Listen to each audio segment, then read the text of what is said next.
Hello friends, এই আমার দিদা আর আমি শাক তুলছি, শুকনি শাক। আর ওটা আমার পুকুরের ধারে তুলছি। আর এটা আমাদের পুকুর। এই শুকনি শাক ভর্তি হয়ে গিয়েছে।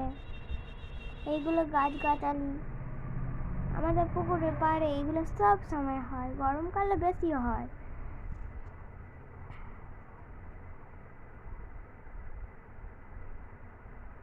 এটা আমাদের পুকুর, ওপারে একটা বাঁধা আছে। এই আমি হাই করছি। এটা গাছ। এটা আমাদের অনেক পুরানো মন্দির, অনেক বছর আগেকার মন্দির। ভেঙে গেছে কিন্তু এখনো আছে।